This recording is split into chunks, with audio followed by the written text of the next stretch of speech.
Bernardo Silva will leave Manchester City after ending this season for free. অর্থাৎ free agent হিসেবে Bernardo Silva Manchester City ছেড়ে চলে যাবেন, like Mohammad সালাহ যেরকম চলে যাবেন লিভারপুল ছেড়ে as a free agent. So এই জায়গাটায় আমি কিছু কথা বলবো সিলভাকে নিয়ে। সেটা হচ্ছে আপনার ম্যানচেস্টার সিটি আজ পর্যন্ত যতগুলা সিলভা কিনছে, অর্থাৎ আপনার প্রথমে ছিল স্প্যানিশ ডেভিড সিলভা, আমার পার্সোনালি খুবই ভালো লাগতো তাকে। দেন আপনার এই সিলভার গ্যাপ পূরণ করার জন্যই তারা নিয়ে আসলো মোনাকো থেকে আরেক সিলভা, যার নাম Bernardo Silva, Portuguese midfielder. So সে খুবই মানে চমৎকার একজন প্লেয়ার, এবং দুইজন সিলভাই শেষ পর্যন্ত ম্যানচেস্টার সিটি ছেড়ে যাচ্ছেন অ্যাজ লিজেন্ডস। সো আপনারা যদি খেয়াল করে দেখেন, সিলভা যখন ম্যানচেস্টার সিটিতে আসে এবং খেলা শুরু করে, তখন আসলে ম্যানচেস্টার সিটির বিল্ড আপ ফেজ চলতেছে, মানে ওরা পুরোপুরি আপনার প্রিমিয়ার লিগে জেকে বসতেছে, এরকম একটা অবস্থা।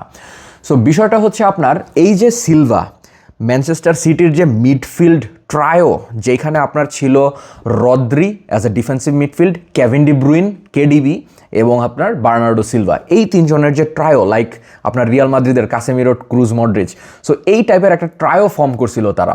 ফোডেন তখন ফ্রিকুয়েন্টলি খেলতো না মিডফিল্ডে, ফোডেন উইং পজিশনে কম বেশি ঘুরায় পাচায়। ফোডেনও কিন্তু কাইন্ড অফ বার্নার্ডো সিলভা টাইপের প্লেয়ার, যে অনেক ভার্সাটাইল বিভিন্ন পজিশনে খেলতে পারে, বাট ফোডেন এখানে ইম্পর্টেন্ট বিষয় না। বিষয়টা হচ্ছে আপনার এই সিলভা এতটা ভার্সাটাইল প্লেয়ার যে মানে পেপ গার্দিওলাকে এত বেশি সুযোগ দিছে, যখনই পেপ গার্দিওলা কোনো বিপদে পড়ে যায়, যেমন ধরেন কোনো পার্টিকুলার পজিশনে ইম্পর্টেন্ট পজিশনের প্লেয়ার ইনজুরি হয়ে যায়, সিলভা তখন ওই পজিশনের জন্য রেডি। সো ভার্সাটাইলিটির জন্য Silva one of the best আপনার প্লেয়ার আপনি বলতে পারেন। এবং আপনি যদি খেয়াল করে দেখেন, সিলভা ম্যানচেস্টার সিটিতে খেলতেছে অলমোস্ট 9.5 বছর হয়েছে, এবং এই 9.5 বছরে বার্নার্ডো সিলভা আপনার ইনজুরিতে পড়ার কারণে, অর্থাৎ ইনজুর্ড হওয়ার কারণে মাত্র 9টা ম্যাচ মিস করছে।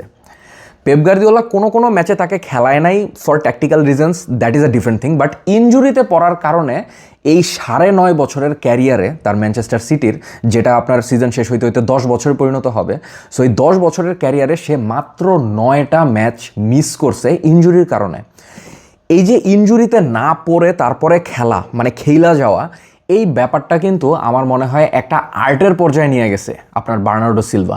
এবং মজার একটা থিঙ্কিং মাথায় আসতেছে, এই জন্য শেয়ার করি, টপিক রিলেটেড না, স্টিল শেয়ার করি। সেটা হচ্ছে আমার মাঝে মাঝে মনে হয় যে বার্নার্ডো সিলভার মতো যদি এই নেইমার জুনিয়র ইনজুরিতে না পড়তো এবং সে যদি ফ্রিকুয়েন্টলি এভাবে খেলে যেতে পারতো, তাহলে আমার মনে হয় অ্যাটলিস্ট নেইমার 3টা ব্যালন ডিওর তো জিতা যাইতো।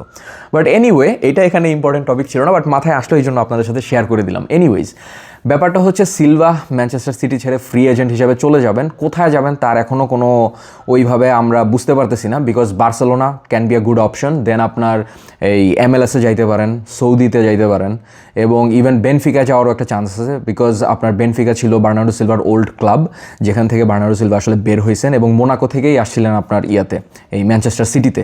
সো আমি আশা করবো ম্যানচেস্টার সিটি বার্নার্ডো সিলভা চলে যাওয়ার পরে আবার কোনো একজন সিলভা খুঁজে বের করবে, সে স্প্যানিশ পর্তুগিজ যেই হোক না কেন, এবং সিলভা নামের কোনো প্লেয়ার ম্যানচেস্টার সিটিতে থাকলে আমার মানে খুব ভালোই লাগবে আসলে। সো এনিওয়েজ, ব্যাপারটা হচ্ছে বার্নার্ডো সিলভার ব্যাপারে যদি আপনার কোনো মতামত থাকে, তাহলে সেটা অবশ্যই আমাকে কমেন্ট বক্সে জানায়েন, এবং বার্নার্ডো সিলভার নেক্সট ডেস্টিনেশন কোথায় হইতে পারে সেটাও আমাকে জানায়েন। Maybe it could be Barcelona, maybe Benfica, maybe Saudi Arabia, or maybe MLS। So English Premier লিগেরও কোনো ক্লাব হইতে পারে। আমি তো চাই আর্সেনাল বার্নার্ডো সিলভাকে নিয়ে নেক ফ্রিতে।